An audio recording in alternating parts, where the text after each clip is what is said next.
101,8 FM dan Radio Roja Bandung 104.3 FM. Menebar cahaya sunnah.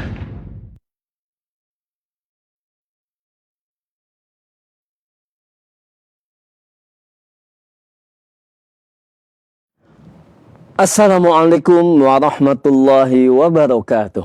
Alhamdulillah wassalatu wassalamu ala Rasulillah wa ala alihi wa sahbihi wa mawala.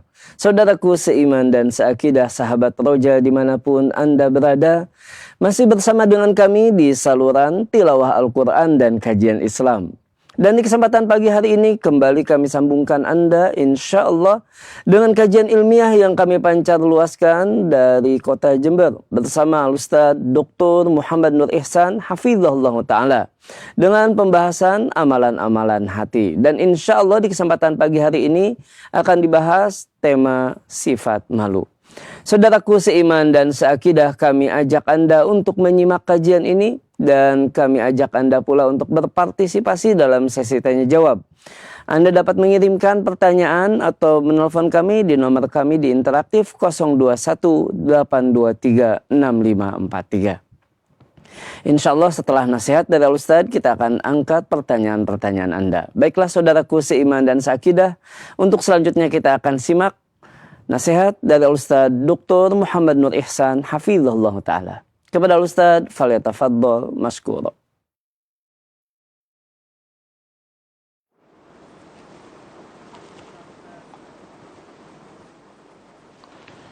Bismillahirrahmanirrahim. Assalamualaikum warahmatullahi wabarakatuh. Alhamdulillahi rabbil alamin. Wassalatu wassalamu ala ashrafil anbiya'i wal mursalin nabiyyina Muhammadin wa ala alihi wa sahbihi ajma'in wa man tabi'ahum bi ihsanin ila yaumiddin, amma ba'd. Allahumma 'allimna ma yanfa'una wanfa'na bima 'allamtana wa zidna 'ilma. Allahumma ati nufusana taqwaha wa zakkiha anta khairu man zakkaha anta waliyuha wa maulaha. Ikhwatal iman, kaum muslimin dan muslimat, para pemirsa dan juga para pendengar yang semoga senantiasa dirahmati oleh Allah tabaraka wa ta'ala. Alhamdulillah, puji dan syukur kita haturkan kehadirat Allah tabaraka wa ta'ala yang senantiasa melimpahkan nikmat dan karunia-Nya kepada kita semua, yang telah memuliakan kita dengan iman, dengan Islam, dengan ilmu yang bermanfaat, dan menanamkan dalam diri kita kecintaan kepada sunnah Rasulullah sallallahu alaihi wasallam. Itu semua nikmat yang paling mulia dalam kehidupan seorang hamba. Ditambah lagi dengan nikmat-nikmat yang lain yang tidak terhitung banyaknya. Alhamdulillahi awalan wa akhiran wa zahiran wa batinah. Salat dan salam untuk Nabi yang mulia, Nabi Muhammad sallallahu alaihi wasallam. Mari kita berbanyak ucapkan, terutama di hari yang mulia ini, kita bersalawat, mengucapkan salam, mendoakan, berdoa kepada Allah. Semoga pujian Allah Subhanahu wa Ta'ala dicurahkan kepada Nabi Muhammad sallallahu alaihi wasallam. Allahumma salli wa sallim ala abdika wa rasulika Muhammad. Ikhwatal iman, kaum muslimin dan muslimat, para pemirsa rahimakumullah. Pada kesempatan yang mulia ini kita akan bersama-sama merenung dan menghayati tentang satu sifat yang merupakan salah satu dari tingkatan ubudiyah kepada Allah Subhanahu wa Ta'ala yang berkaitan dengan hati kita, yaitu sifat malu. Al-Imam Ibnu Qayyim rahimahullah Subhanahu wa Ta'ala menjelaskan hakikat malu dan juga kedudukannya di dalam agama yang mulia ini serta pembagian-pembagiannya. Salah satu dari tingkat al-ubudiyah, tingkatan ubudiyah yang merupakan kewajiban kita kepada Allah Subhanahu wa Ta'ala adalah sifat malu. Malu kepada Allah Subhanahu wa Ta'ala. Dan juga malu kepada sesama. Hal ini merupakan salah satu dari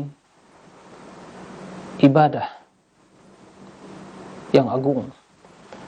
Kemudian merupakan bukti bahwa dalam hati ada kehidupan. Adapun yang berkaitan dengan sifat malu pada Allah Subhanahu wa taala, maka ini adalah hal yang akan senantiasa menjaga atau yang senantiasa menambah kebaikan, kesucian hati seorang hamba, yang akan senantiasa bersemi dalam hati kehidupan, kemuliaan, apabila seorang hamba senantiasa pada dirinya ada sifat malu kepada Allah Subhanahu wa taala. Begitu juga bila sifat malu tersebut ada pada diri seseorang dalam dia menjalani kehidupan ini, dalam berinteraksi, dalam dalam berbagai keadaan dan kondisi yang dia alami dalam hidup ini. Dan itu merupakan bagian dari keimanan. Di dalam Al-Quran terdapat sebagian ayat yang menanamkan dalam diri kita sifat malu pada Allah Subhanahu wa taala. Karena Allah Subhanahu wa taala yang senantiasa memperhatikan, memantau dan mengetahui kondisi kita masing-masing. Allah Subhanahu wa taala menjelaskan dalam Al-Quran, "Innallaha kana 'alaikum raqiba." Sesungguhnya Allah Subhanahu wa taala mengawasi, memantau kalian semua. Seorang hamba bila menghadirkan dalam dirinya makna muraqabatullah, yaitu bagaimana atau Allah Subhanahu wa taala yang senantiasa memantau, memperhatikan, mengetahui kondisinya, maka dia akan malu kepada Allah Subhanahu wa taala. Malu kepada Allah Subhanahu wa taala tatkala ibadah yang dia lakukan, ibadah yang tidak memenuhi persyaratan, ibadah yang sungguh sangat sedikit sekali, ibadah yang sungguh sangat tidak berkualitas. Dia malu pada Allah Subhanahu wa taala. Tidak pantas dia melakukan yang demikian itu kepada Allah Subhanahu wa taala.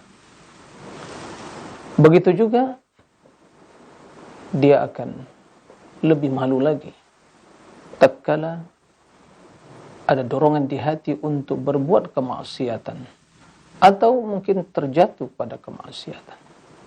Dia malu di hadapan Allah Subhanahu wa taala tatkala dilihat oleh Allah, diperhatikan oleh Allah dalam keadaan berbuat kemaksiatan, hal yang tidak disukai.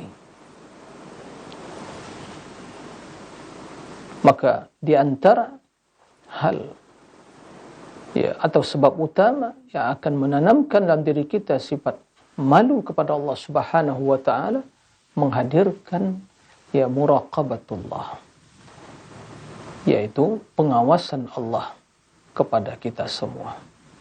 Innallaha kana 'alaikum raqibah. Sesungguhnya Allah selalu memperhatikan kalian, mengawasi kalian.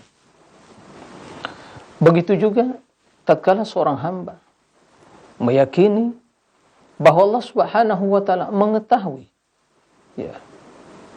seluruh perihal dan ahwalnya. Tidak ada yang tersembunyi bagi Allah Subhanahu wa taala. Allah mengetahui pandangan mata yang khianat. Allah yang mengetahui apa yang terbesit dalam hati seorang hamba. Bila demikian itu dihadirkan oleh seorang hamba dalam dirinya dan dia meyakini hal itu, maka dia akan senantiasa malu, akan tertanam dalam dirinya sifat malu kepada Allah Subhanahu wa taala. Qala subhanahu, ya'lamu kha'inatal a'yun wa ma tukhfi as-sudur.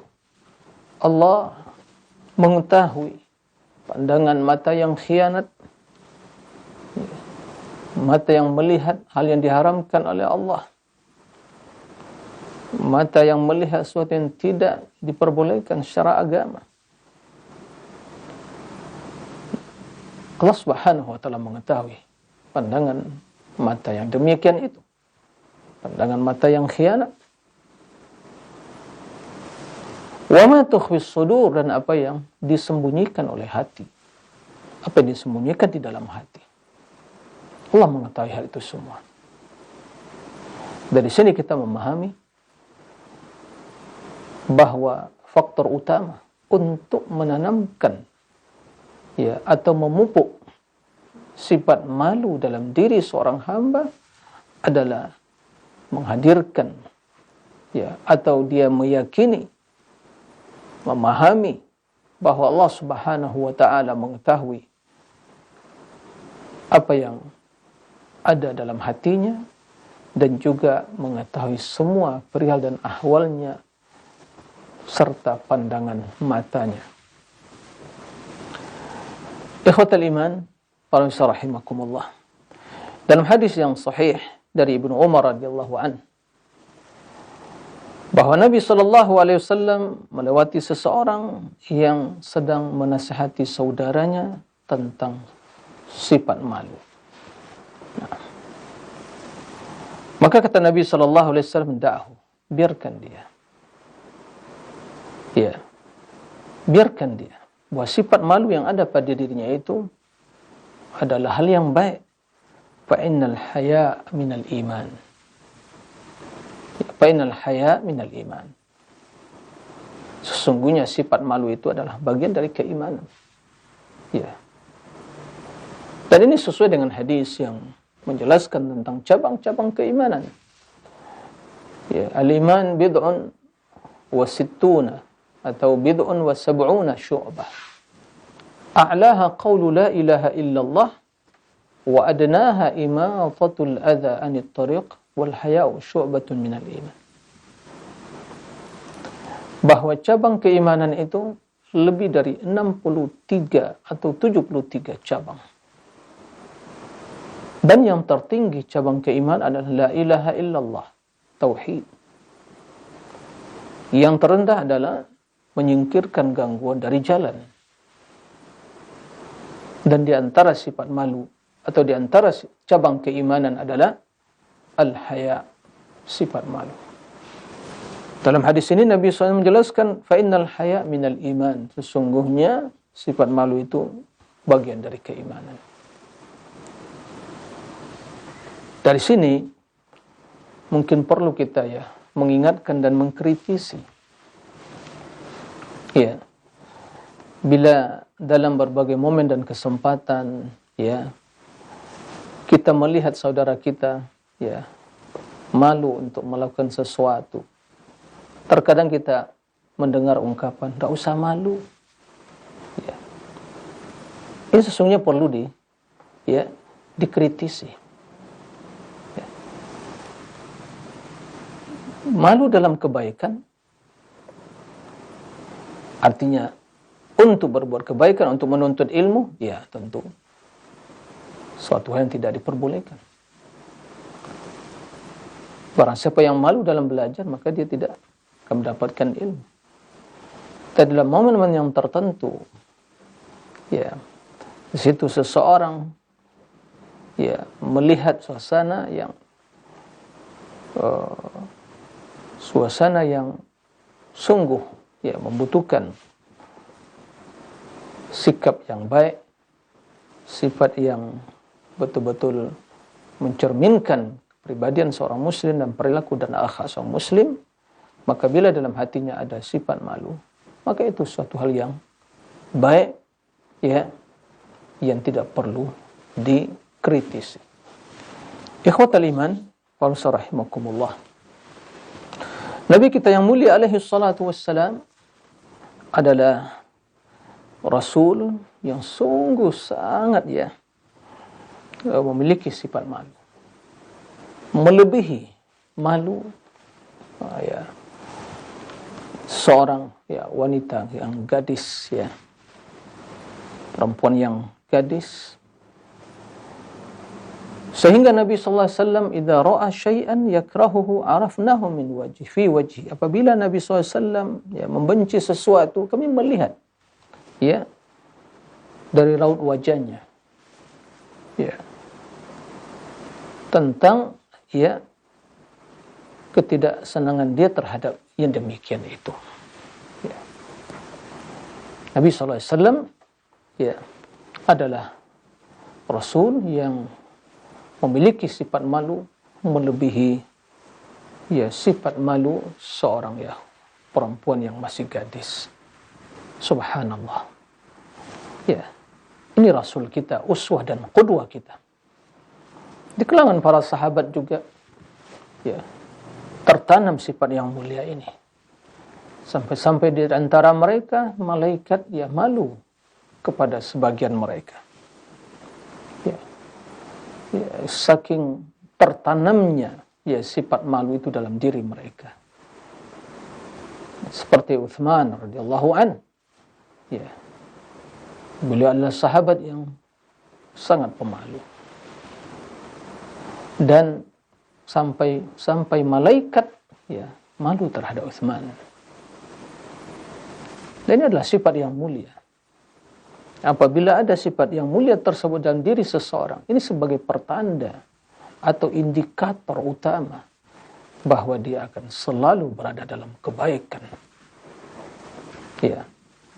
Seorang tidak memiliki sifat malu, dia akan ya melakukan apa saja yang dia inginkan. Ya. Dia tidak peduli. Ya.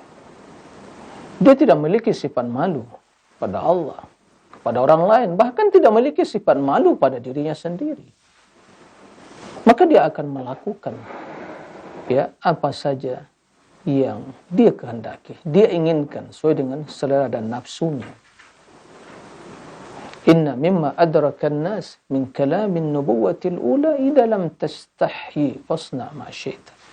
Sesungguhnya di antara mutiara hikmah yang diwarisi oleh manusia dari perkataan para nabi-nabi sebelumnya adalah apabila Anda tidak malu lagi, silakan berbuat apa saja Anda kehendaki. Makna yang benar dari hadis ini bukan perintah atau membolehkan dia melakukan, tapi adalah ancaman. Ini warning, peringatan dan ancaman. Kenapa demikian? Karena seseorang apabila tidak lagi memiliki sifat malu, ya tidak ada lagi penghalang bagi dia untuk berbuat apa saja dari kejahatan dan keonaran dan kejelekan. Ya. Itu maksud dari hadis idza lam tastahi fasna' ma syi'ta. Apabila Anda tidak lagi memiliki sifat malu, ya, maka lakukan. Dia akan melakukan apa saja yang dia inginkan. Ya. Terlebih lagi bila kaum wanita yang tidak memiliki sifat malu, maka dia akan menjadi sumber fitnah yang akan menghancurkan dunia, yang akan menghancurkan ya para lelaki, mengfitnah. Ya. Dia tidak akan ya terhalang untuk berbuat hal-hal yang akan menfitnah dirinya dan menfitnah orang lain. Akan ya menampakkan perhiasan dan kecantikannya. Tak akan menjual dirinya waliyazubillah, tak akan mempamerkan hal itu. Apalagi di dunia yang sekarang serba canggih dan media, berbagai media untuk ya mempertontonkan ya kecantikannya dan fitnah yang ada pada dirinya. Ikhwatal iman, kaum muslimin dan muslimat rahimakumullah. Maka ketahuilah, sifat malu itu adalah bagian dari keimanan. Seorang muslim apabila memiliki sifat malu, maka hidupnya akan senantiasa dalam kebaikan. Akan terus bertambah kebaikannya. 6. Al-haya' la ya'ti illa bi khair. Sifat malu itu tiada lain kecuali hanya mendatangkan kebaikan. Ya. Ikhwatal iman. Bagi keluarga, orang tua, pemimpin rumah tangga, bila memiliki ya anak ya perempuan, hendaklah ya, sifat malu ini perlu ditanamkan, betul-betul ditanamkan dalam diri mereka. Bukan saja anak wanita, ya, semua. Tapi karena mereka adalah yang dikatakan Nabi SAW fitnah yang terbesar bagi kaum lelaki. Dan kehancuran dunia ini disebabkan, Bani Israel disebabkan oleh fitnah wanita. Maka bila mereka tidak memiliki sifat malu, ya, maka tatanan masyarakat, ya, kehidupan bernegara itu akan terjadi ketimpangan dan kerusakan. Ya. Ikhwatal iman, para pemirsa rahimakumullah. Ungkapan yang begitu ya penting dan sungguh sangat ya urgent sekali dalam perkataan Imam Ibnu Qayyim. Beliau menjelaskan korelasi antara sifat malu dengan al-haya wal hayat. Malu dan kehidupan. Apa kata beliau? Wal haya'u minal hayati. Sifat malu itu adalah minal hayat. Bagian dari adalah dari al-hayat, yaitu kehidupan. Apa maksudnya? Wa ala hasabi hayatil qalbi yakunu fi quwwati khuluqil hayat. Sesuai dengan kehidupan, adanya kehidupan di dalam hati seseorang. Hatinya hidup. Bukan hati yang mati, bukan hati yang keras, hati yang hidup. Bersemi dalamnya kehidupan. Ada ilmu, ada cahaya, ada amal saleh, ya, sesuai dengan ya kehidupan hati seorang hamba. Maka begitu juga ya muncul sifat malu pada dirinya. Wa qillatul haya min mautil qalbi war ruh. Ya. Kurangnya sifat malu, minimnya sifat malu, ya, berkurangnya sifat malu, sedikitnya sifat malu dalam diri seseorang, ini sebagai indikator ya bahwa yang demikian itu adalah pertanda hati dan roh yang telah mati. Tidak ada kehidupan. Ya. Tidak ada lagi perasaan, tidak ada lagi rasa, tidak ada lagi kehidupan. Ya. Fakullama kana al-qalbu ahya kana al-haya'u atam. Ya. Maka semakin ya hati tersebut di dalamnya ada kehidupan, bersemi dengan kehidupan, hati yang hidup, maka tentu sifat malunya semakin sempurna. Subhanallah. Ini korelasi antara kehidupan hati dan jiwa, roh kita dengan sifat malu. Nah, jadi sifat malu itu buah dari kehidupan hati dan roh yang bersih.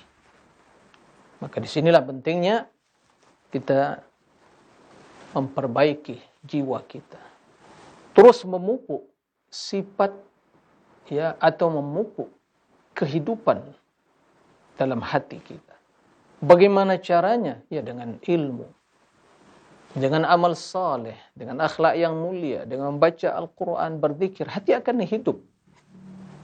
Nah, bila hati semakin hidup, semakin bersemi di dalamnya kehidupan yang hakiki, maka akan bertambah sifat malu tersebut. Ya, akan bertambah ya sifat malu dalam kehidupan seseorang. Al-haya'u minal hayati. Ya. Jadi sifat malu itu adalah minal hayati, dari kehidupan hati.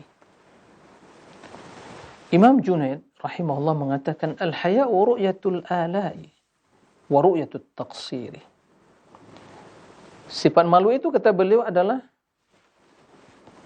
ya pengaruh dari ru'yatil ala'i, seorang melihat kepada karunia dan nikmat-nikmat Allah. Wa ru'yatut taqsiri, dan juga melihat dia memperhatikan taksir, kekurangan dia. Karena begitu kita memperhatikan kekuasaan, memperhatikan ya nikmat-nikmat Allah, karunia-karunia Allah Subhanahu wa taala yang dicurahkan kepada kita. Kemudian kita melihat ya bagaimana kekurangan ya kita di dalam mensyukuri nikmat tersebut dalam bentuk ya ubudiyah. Karena itulah hakikat dari syukur yang sesungguhnya. Maka apa yang akan terjadi? Akan muncul ya, muncul dari kedua sikap tersebut halatun, kondisi yang dinamakan tusammal haya, dinamakan malu. Nah, jadi kita memang harus sering merenung dan menghayati. Perhatikanlah betapa banyak nikmat-nikmat Allah, karunia Allah pada diri kita. Di sisi lain perhatikan bagaimana sikap kita. Apakah bertambah ketaatan kita? Apakah bertambah semangat untuk beribadah? Semangat untuk istiqamah? Atau kita semakin malas? Atau mungkin sebaliknya, waliyazubillah, nikmat yang Allah berikan digunakan untuk berbuat kemaksiatan dan dosa. Tidakkah kita malu kepada Allah? Nah, hasil dari ya memperhatikan bagaimana nikmat-nikmat Allah yang Allah curahkan kepada seorang hamba dan bagaimana kekurangan hamba dalam mensyukuri nikmat tersebut dalam bentuk ya ubudiyah kepada Allah, seorang hamba akan malu dia kepada Allah. Ya Allah, ternyata sungguh sangat zalim sekali hambamu ya Allah.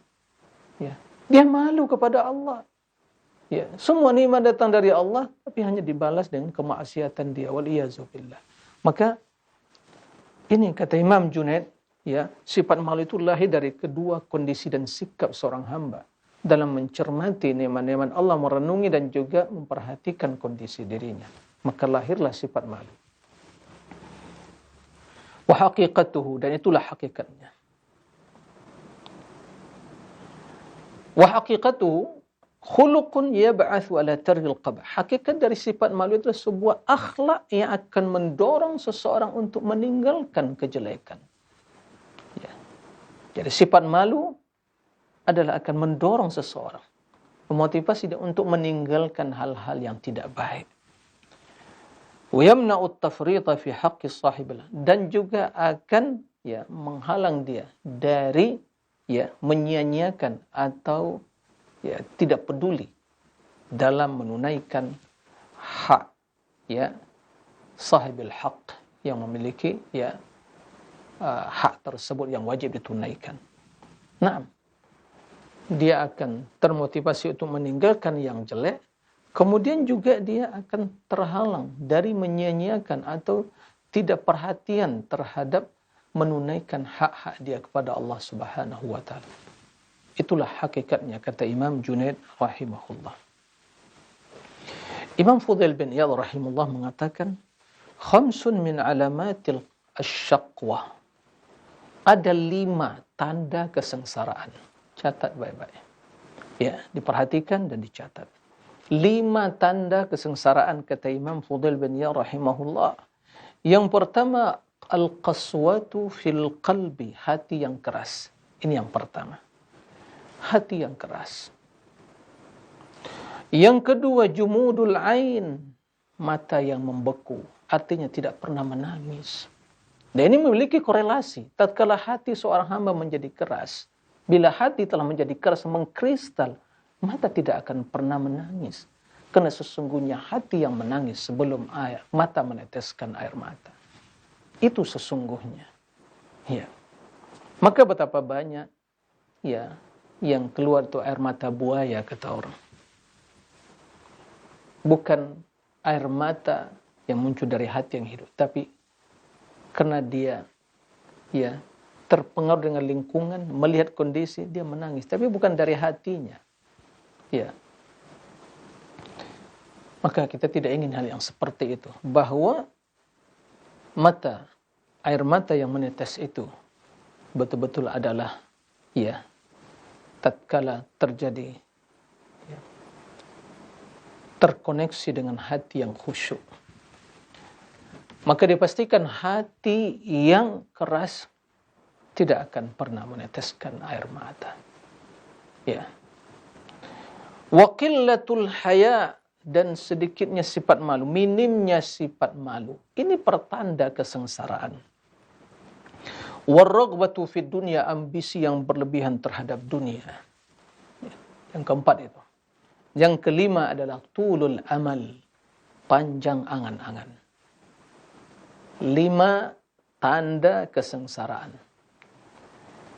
Mari introspeksi diri kita masing-masing. Apakah 5 ini ada pada diri kita? Jika kita ingin bahagia, maka perhatikan jangan sampai 5 sifat ini ada pada diri kita. Yang pertama, qaswatul qalbi, hati yang keras. Yang kedua, jumudul ain, mata yang telah membeku, ya, tidak pernah menangis. Yang ketiga, qillatul haya, ya, terkikisnya sifat malu, ya, minimnya sifat malu. Yang keempat, raghbatun fid dunya, ambisi yang berlebihan, kerakusan yang berlebihan terhadap dunia. Dan yang kelima adalah tulul amal, panjang angan-angan. Semoga Allah menyelamatkan kita dari kelima sifat tersebut. Kita ingin bahagia, tapi ternyata bila sifat ini ada pada diri kita, kita tidak akan pernah meraih kebahagiaan yang hakiki itu.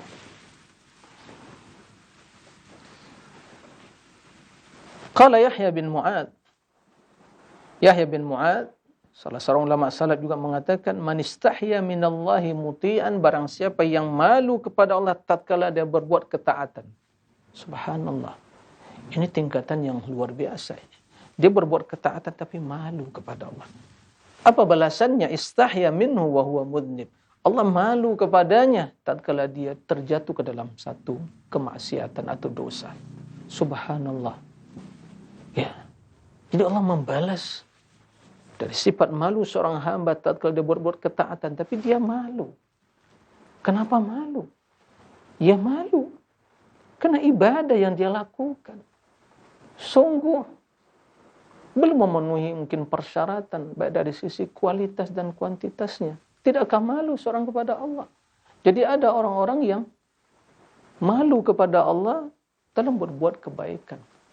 Tatkala buat kebaikan, ya, bukan hanya malu kepada Allah tatkala dia terjerumus ke dalam kemaksiatan, takut dia kepada Allah, dilihat oleh Allah, tapi dalam berbuat kebaikan ada di hatinya sifat malu kepada Allah. Nah, tapi Imam Ibnu Qayyim menjelaskan apa maksud dari perkataan ini, kata beliau, ya. Beliau menjelaskan bahwa seseorang yang telah sifat malu itu mendominasi dirinya sampai-sampai dia malu kepada Allah dalam kondisi dia berbuat ketaatan, maka hatinya itu berada di hadapan Allah dalam kondisi malu, ya, malu dan takut, khajal, mustahyin khajalin, ya, dia sifat malu yang disertai rasa takut. Fa innahu idza waqa'a dhanban istahyallah min nadharihi ilaihi fi tilkal hal li karamati alaih. Tatkala dia berbuat satu kesalahan, Allah malu melihat kepadanya, ya, dalam kondisi yang demikian itu, dikarenakan kemuliaan dia di hadapan Allah. Naam. Fa yastahi an yara min waliyhi man wa man yakrumu alaihi ma yashinu indah. Maka dia malu, ya, melihat dari sang kekasihnya yang Allah, hamba yang dicintai, ya, dan orang-orang yang mulia di sisinya, muncul dari yang hamba tadi sesuatu yang menjelekkan dirinya di sisi Allah Subhanahu wa taala. Dan fakta dalam kehidupan kita sebagai saksi, kata beliau, wasyahidu syahidun ala dzalik. Kenapa? Sesungguhnya ini di sini beliau mengkiaskan qiyasal aula, ya, bukan persamaan tapi sebagai perbandingan. Jika ini ada dalam kehidupan kita, maka Allah Subhanahu wa taala lebih dari itu. Ya. Fa innar rajul, seorang apabila melihat orang-orang yang spesial di hatinya, orang yang sangat dia cintai, orang yang dekat kepadanya, baik itu saudaranya atau anaknya, ya, sahabatnya, orang-orang yang sangat dia cintai, kemudian dia berkhianat. Nah, maka sungguh tatkala seorang yang mencintai orang yang spesial tadi berkhianat depan dia sungguh sangat malu padanya. Dia tidak ingin melihat pengkhianatan itu terjadi. Nah, maka yang seharusnya yang berbuat khianat itu malu kepada dia, Tapi malah terjadi yang sebaliknya. Dia yang malu melihat orang yang dia cinta itu berkhianat. Ya, seolah-olah dia sebagai pelaku pengkhianatan tadi. Dan ini kata Imam Ibnu Qayyim, ghayatul karam adalah suatu yang sangat mulia. Nah, ikhwatal iman, para pemirsa, para pendengar rahimakumullah. Ya. Kemudian beliau menjelaskan adapun sifat malu Allah Subhanahu wa taala min 'abdihi kepada hambanya, karena dalam hadis disebutkan Allah yastahi min 'abdihi. Naam, Allah itu malu pada hambanya. Idza rafa'a yadayhi ayyaruddahuma sifra. Apabila dia mengangkat tangan dalam berdoa kemudian ditolak dalam keadaan hampa, kosong, tidak dijawab atau tidak diijabahi doanya. Nah, ini sifat Allah. Allah memiliki sifat malu. Allah Hayyun Karim. Allah yang memiliki Maha Pemalu dan Maha Mulia. Dan tentu tidak sama ya sifat Allah dengan sifat makhluk, karena Allah mengatakan laisa kamitsli syai' wa huwas samiul basir. Tidak ada yang serupa ya dengan Allah, dan Allah Maha mendengar dan Maha ya mengetahui. Samiul basir, yang mendengar dan Maha melihat. Adapun hakikat sifat malu si Allah, ya ini adalah jenis lain kata beliau. Nau'un akhar la tudrikul afham, yang tidak bisa direkayasa oleh pemahaman dan juga dipersepsikan oleh akal. Tukayyifuhul uqul fa innahu haya'u karamin wa birrin wa judin wa jalal. Itu adalah sifat malu yang disertai dengan kemuliaan, kebaikan, jud, ya sama, kedermawanan, wa jalal, dan keagungan. Itulah sifat malu yang dimiliki oleh Allah. Fa innahu hayyun karim, Allah Maha Pemalu dan Maha Mulia. Yastahi min 'abdi idza rafa'a yadayhi ilaihi an yaruddahuma sifran. Malu tatkala seorang hamba berdoa, mengangkat tangan ke langit ya, mengangkat tangan kemudian ditolak doanya, tidak diterima. Ini Allah malu ya dengan kondisi yang seperti itu. Nah, begitu juga yastahi an yu'adziba dza syaibatin syabat fil Islam. Allah malu untuk mengazab ya, seorang yang dah tua ya, dah lanjut usia ya, udah beruban, dan uban tersebut tumbuh selama dia berada dalam keislaman dan keistiqomahan. Jadi karena bila ya, semua telah atau rambut berubah menjadi putih, ini sebagai ya pertanda umur telah bertambah dan lanjut. Dan bila umur seorang bertambah dalam ketaatan dalam Islam, berarti dia sebagai orang yang saleh, ya, orang yang baik. Maka ini ya Allah yastahi an yu'adzibah, untuk mengazab ya seorang hamba yang demikian itu. Al-Imam Ibnu Qayyim rahimahullah menjelaskan ya macam-macam atau sisi-sisi sifat malu tersebut. Ternyata bukan satu sisi. Ya. Beliau menyebutkan di sini ada 10 sisi sifat malu tersebut. Yang pertama haya'u jinayat, sifat malu yang muncul dari jinayah, kejahatan yang dilakukan seorang, dia malu dilihat oleh orang lain. Ya. Wa haya'u taksir, yang kedua haya taksir, karena ya kekurangan dia dalam berbuat ketaatan, dalam menunaikan hak ya. Ini haya'u taksir. Ada lagi haya'u jalal, sifat malu yang serta jalal, pengagungan. Ada lagi haya'u karamin, sifat malu sebabkan dengan karam, karena jalal pengagungan. Yang ini karam adalah kemuliaan. Wa haya'u hishmah, sifat malu ini disebabkan dengan kepribadian yang hishmah, kepribadian yang ya memiliki kepribadian yang baik. Wa haya'u istisgharin linnafsi wa ihtiqarin la, sifat malu yang muncul karena istisghar ya, yang memponis diri atau istisghar, yang mengklaim diri itu yang diri yang sangat hina, dan diri yang sangat ya memiliki atau jiwa yang sangat memiliki segala keterbatasan dan kehinaan.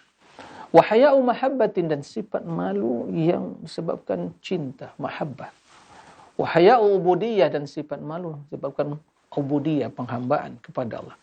Wa haya'u syarafin wa izzah, sifat malu dengan kemuliaan dan izzah, keagungan. Wa haya'u mustahyin min nafsi, dan haya sifat malu seorang yang malu dari dirinya.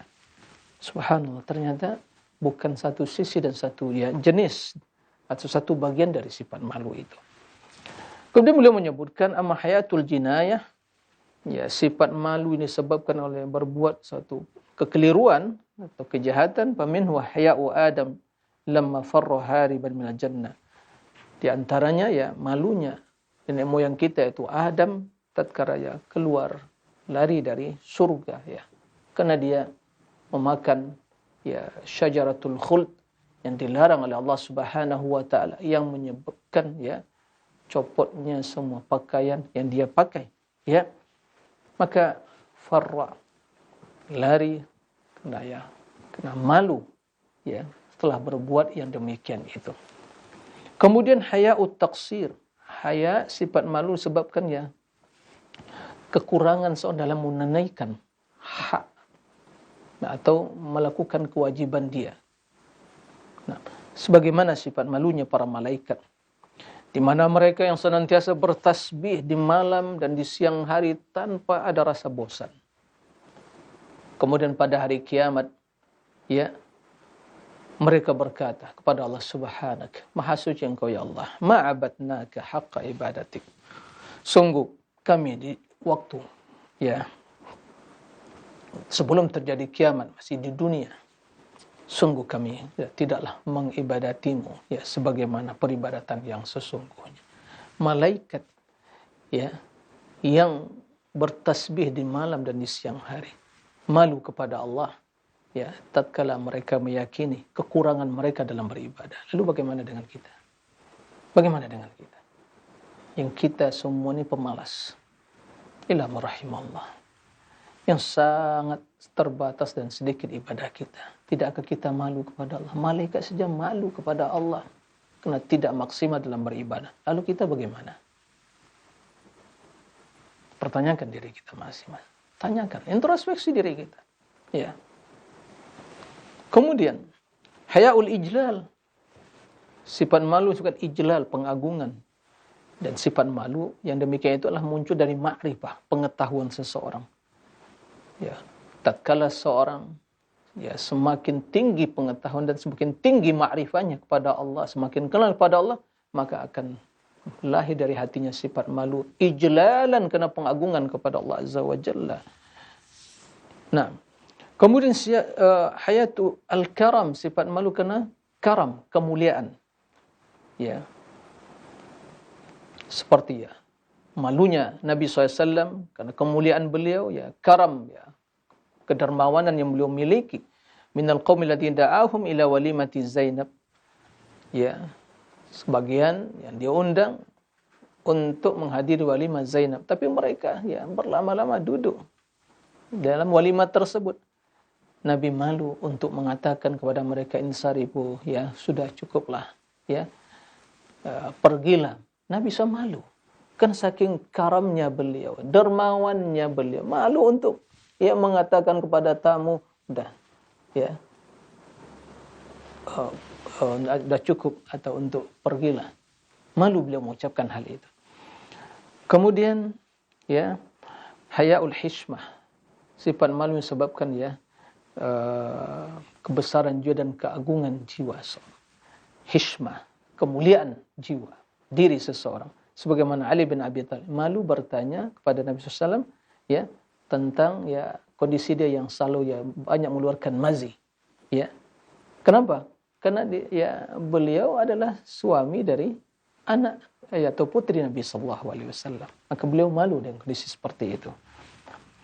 Begitu juga ada sifat malu disebabkan sifat malu yang disebabkan seorang hamba tadi merasa dirinya diri yang sangat hina, diri yang sangat tidak memiliki diri yang sangat rendah dan hina di hadapan Allah Subhanahu wa taala. Ini seperti malu seorang hamba kepada Allah hina yas'alu hawaijah, tatkala mohon atau meminta kepada Allah kebutuhannya. Kenapa? Ihtiqaran li sya'ni nafsi. Dia merasa dirinya itu sangat hina di hadapan Allah, tidaklah pantas. Ini ada sifat malu seperti itu. Apalagi hamba yang sering berbuat dosa, ya, bergelimang dengan dosa dan kesalahan, dia malu. Ya. Ini namanya hayaul istihqar wa istisghar lin nafs. Ada sifat malu yang disebabkan cinta. Ya. Bahwa hayaul muhibbi min mahbubih. Ya, haya yaitu sifat malu seorang muhib, mencintai kepada orang yang dicintai. Nah, kemudian ada sifat haya al-ubudiyah. Sifat haya yang dimunculkan al-ubudiyah, penghambaan kepada Allah. Dan ini kata beliau haya'un mumtazijun baina mahabbatin khawf. Sifat haya yang dicampuri atau yang tercampur dengan antara yang berada dalam sifat mahabbah wal khawf. Karena cinta kepada Allah dan takut, maka di situ lahir al-haya al-ubudiyah, sifat malu. Nah, itu diantara ya sifat-sifat malu. Dan juga tadi ada sifat malu haya'u syarafin wa izzah. Ya, sifat malu sebabkan syaraf, kemuliaan jiwa seseorang, dan izzah, keagungannya, orang yang mulia. Nah, dan ini adalah sifat ya malu, sifat jiwa atau malu yang dimiliki oleh jiwa-jiwa yang besar, ya, jiwa yang agung. Nah, yang tentunya apabila muncul dari jiwa tersebut sesuatu yang dibawa kedudukan dan status dia sebagai orang yang mulia, ya, maka dia malu. Dia orang yang baik, orang yang agung, orang yang mulia, ya. Tapi ternyata kurang berbagi kebaikan dengan yang lain, ya. Minim berbagi kebaikan dengan yang lain, maka dia malu. Malu kepada orang-orang yang dia santuni, orang yang berbaik kepadanya. Padahal dia itu adalah jiwa yang mulia, jiwa yang besar, jiwa yang saleh. Ya, seharusnya lebih banyak berbagi kebaikan. Ya, ini adalah haya'u syarafin wa izzah. Ikhwatal iman, ya, para pemirsa dan juga para pendengar rahimakumullah. Oleh karena itu, sifat malu ini adalah sifat yang hendaknya senantiasa kita pupuk dalam diri kita. Di antara kiat bagaimana untuk kita memupuk sifat malu dalam diri kita adalah, ya, hendaklah kita senantiasa meyakini, menghadirkan dalam diri kita muraqabatullah azza wa jalla, bahwa Allah subhanahu wa ta'ala selalu memperhatikan kita, mengetahui perihal ahwal kita. Nah, apabila demikian itu terpatri dalam diri kita, semakin subur dalam diri kita akan lahir sifat haya, ya. Aurathahu hadzal ilmu haya'an minhu. Naam. Yang demikian itu dia akan selalu mendorong seorang hamba untuk bersabar dalam memikul atau menghadapi berbagai kesulitan untuk dalam rangka ketaatan kepada Allah, ya, dalam rangka melakukan ketaatan kepada Allah. Ya. Dia malu kepada Allah Subhanahu wa taala. Kenapa tidak? Allah yang telah mencurahkan kepadanya berbagai kebaikan, mencurahkan berbagai nikmat tiada batas, bahkan diberikan tanpa permohonan. Ya, tidakkah dia malu kepada Allah tatkala dia tidak maksimal dalam berbuat ketaatan? Ya, ini. Oleh karena itu, apabila pandangan hati kita, ya, hilang pandangan atau pandangan hati kita hilang dari melihat kebesaran dan keagungan Allah, tertutup pandangan hati kita dari melihat kebesaran dan keagungan Allah, tidak hadir di hati kita, ya, pengetahuan tentang kemuliaan, keagungan, kebaikan, ya, yang Allah berikan kepada kita, maka tatkala itu sifat malu itu semakin berkurang. Bahkan boleh jadi sifat malu itu terkikis dalam diri kita. Ikhwatal iman, oleh karena itu, ya, harus kita memupuk sifat cinta dalam diri kita kepada Allah, sifat takut, sifat muraqabatullah, pengawasan Allah, dan menghadirkan dalam diri kita Allah mengetahui apa saja yang kita lakukan, apa yang kita sembunyikan, apalagi yang ditampakkan.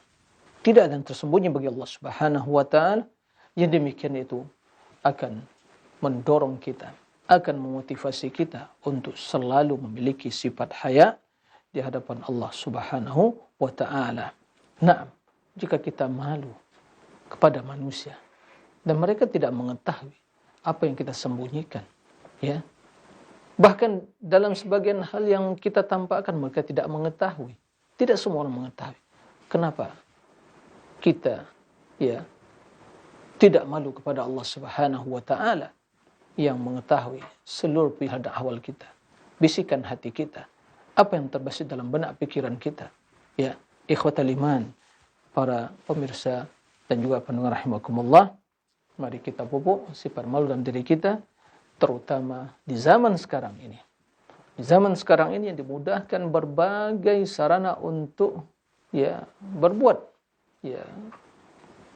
kejahatan, berbuat sarana untuk melakukan berbagai kemaksiatan, waliyazubillah, maka mari kita pupuk diri dengan sifat malu, terutama kaum wanita. Malulah, hiasi diri Anda dengan sifat malu. Jangan sampai keluar rumah mempertontonkan aurat atau kecantikannya, atau berdandan, atau mengumbar-umbar foto dan juga dirinya di media sosial. Tidak akan memiliki sifat malu. Ya. Makanya wanita yang seharusnya adalah mereka yang harus lebih memiliki sifat malu. Tapi di zaman sekarang ini kita melihat hampir terkikis sifat malu itu dalam diri mereka. Oleh karena itu, pada kesempatan mulia ini kita mengimbau dan kita mengajak dan untuk saling mengingatkan. Sesungguhnya fitnah di zaman sekarang ini semakin dahsyat, dan sumber fitnah tersebut tidak lakukan adalah juga kaum wanita dan dunia, pangkat, jabatan, orang-orang yang korupsi. Dia tidak malu bila menjadi berita yang berita utama. Dia diketahui oleh siapapun yang berada mendengarkan berita tersebut, dia tidak malu. Orang-orang yang berbuat kezaliman dilihat, disaksikan. Orang-orang yang berbuat kemaksiatan waliyazbillah disaksikan, tidak malu. Maka benar kata Nabi SAW, apabila seorang tidak lagi sifat malu, maka dia akan berbuat apa saja yang dikehendaki dan diinginkan dia. Idza lam tastahi fasna ma syi'ta. Ini ancaman. Nah, ikhwatal iman, mudah-mudahan Allah Subhanahu wa taala menyelamatkan kita semua dari berbagai fitnah zaman sekarang ini, dan menghiasi diri kita dengan sifat malu, menghiasi diri istri kita dan anak-anak kita semua dengan sifat mudah kaum muslimin. Semoga dengan demikian kebaikan semakin bertambah dan juga tentunya kedamaian, kebaikan, keselamatan bagi kita semua. Allahumma amin. Demikian, wallahu a'lam. Naam. Jazakallahu khairan kami sampaikan kepada Ustaz Dr. Muhammad Nur Ihsan hafizahullah ta'ala yang telah membimbing kita di kajian edisi pagi hari ini langsung dari studio di STDI Imam Syafi'i di Jember, Jawa Timur.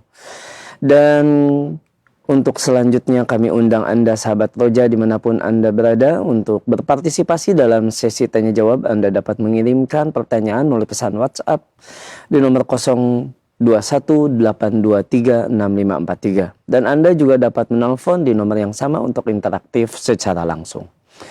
Baik, kita akan angkat pertanyaan pertama melalui line telepon. Kami persilahkan.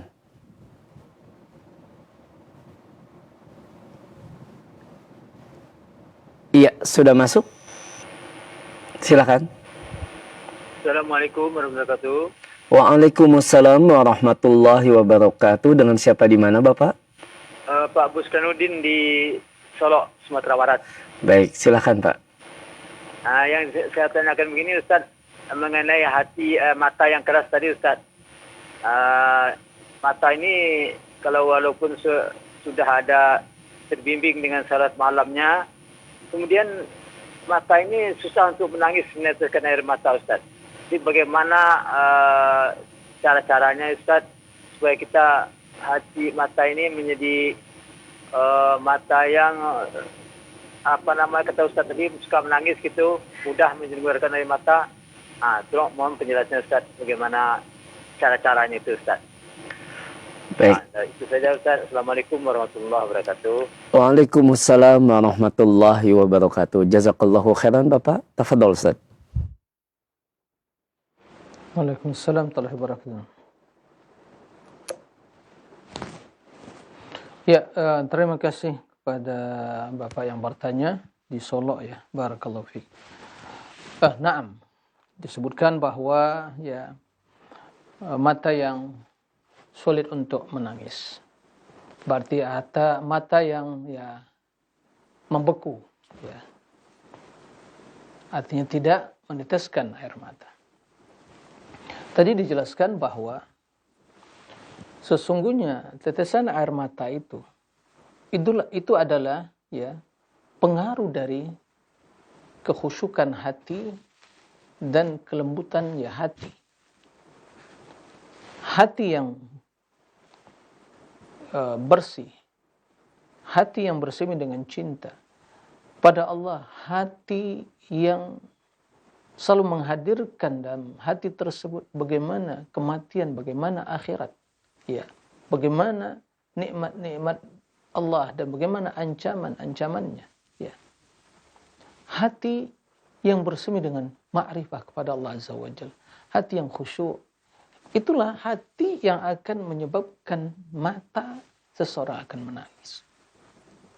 Begitu dia mendengarkan ayat Allah, membaca ayat-ayat Allah tentang azab, tentang ancaman dan seterusnya, ya, maka tersentuh hatinya sehingga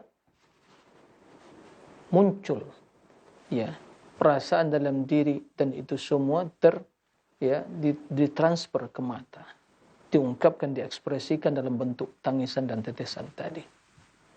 Jadi ada korelasi ya, hubungan yang sangat erat sekali antara mata dengan hati. Sebagaimana dari pandangan mata akan merusak hati, begitu juga kebeningan hati akan membuat mata meneteskan air mata. Maka yang dipermasalahan ya adalah hati kita. Nah, disinilah penting kita menata hati. Bagaimana hati, menjadikan hati agar tidak keras. Hati yang mudah tersentuh dengan nasihat. Yang pertama, ya, perbanyak baca Al-Quran disertai dengan tadaburnya. Bukan hanya sekedar membaca, menghatamkan begitu saja, enggak. Baca Al-Quran dan renungi ayat demi ayat. Di situ ada perintah Allah, ada larangan, ada penjelasan tentang nikmat, ada penjelasan tentang azab, ya, semua disebutkan di situ. Bagaimana surga, bagaimana neraka dan seterusnya. Yang kedua, ya, bekali diri dengan ilmu, terutama ilmu tentang ya kehidupan Nabi Shallallahu Alaihi Wasallam, bagaimana keseharian beliau, bagaimana ibadahnya, bagaimana ya mujahadah dalam beribadah, bagaimana ya subhanallah semangat Nabi ya dalam melakukan ibadah. Dan tentunya yang tidak kalah pentingnya bagaimana kehidupan Nabi dalam ubudiyahnya, kehidupan juga para sahabat ya, bagaimana mereka dalam hidup ya menjadi orientasi utama mereka akhirat. Yang selanjutnya agar hati menjadi lembut, dan itu akan menyebabkan mata mudah menangis, untuk banyak mengingat kematian. Ingat kematian dan akhirat. Ya, kemudian di samping itu ya ingat bahwa kita memiliki dosa yang begitu banyak. Jika seandainya datang kematian, sudahkah kita siap menghadapi hal itu? Lalu bagaimana dengan akhirat, perjalanan akhirat, mulai dari alam barzah, kemudian alam akhirat, sampai berakhir surga atau neraka, waliyazubillah. Kita bagaimana perihal ahwal yaumil akhirah. Itu semua dibaca, dipelajari. Bi'idznillah. Ya, itu semua akan menjadikan hati kita hati yang ya menjadi lembut. Kemudian akhlak yang mulia, terutama ya berbuat baik, berbagi dengan para fuqara, masakin, anak-anak yatim. Nah, semua hal itu akan membuat bersedekah, kebaikan itu akan membuat ya bagaimana ya efek dan pengaruh dari sedekah yang berikan itu betul-betul mendatangkan ketenangan hati, ketentraman jiwa, kelembutan hati yang membuat kita ya menangis. Kemudian ya baca juga dan renungi bagaimana ya, apa yang telah Allah takdirkan, apa yang telah Allah tentukan yang menimpa umat-umat ya sebelum kita disebabkan dosa-dosa mereka. Ya. Lalu yang menjadi pertanyaan, sama mereka manusia juga. Kita manusia, nggak ada bedanya. Kalau kita berbuat seperti perbuatan mereka, ya tidak mau taat kepada Allah, Allah akan mengazab ya kita sebagaimana Allah akan mengazab mereka. Kita takut. Jadi itu diantara hal-hal yang akan bisa mendatangkan bagaimana hati kita ini menjadi hati yang khusyuk. Kemudian ya, jangan sampai dunia menjadi orientasi kita. Dunia sementara. Jadi apa yang sesungguhnya tadi disampaikan oleh Imam ya Fudail bin Iyad, ada 5 tadi tanda-tanda ya kesengsaraan itu sesungguhnya memiliki korelasi. Panjang angan-angan itu akan membuat kita semakin rakus ke dunia.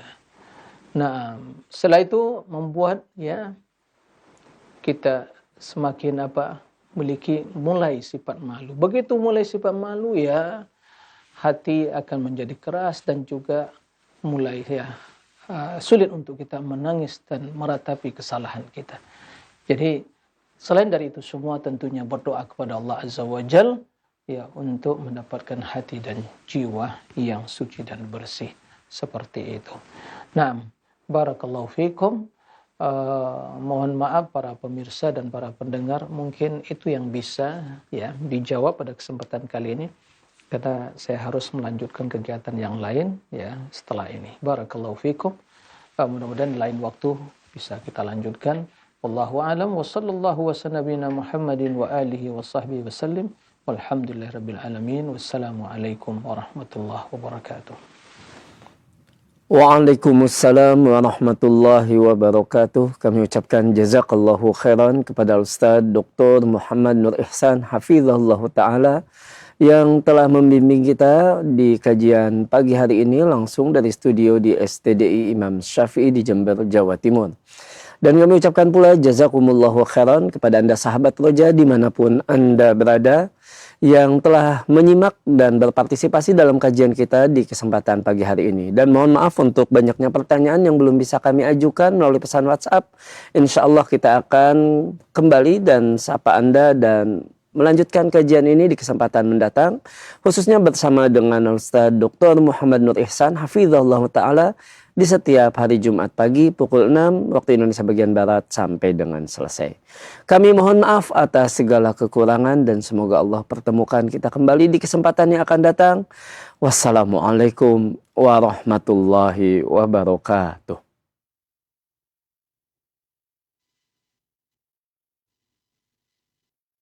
Simak Radio Roja Bogor 100.1 FM, Radio Roja Majalengka 93.1 FM, Radio Roja Palu 101,8 FM, dan Radio Roja Bandung 104.3 FM. Menebar cahaya sunnah.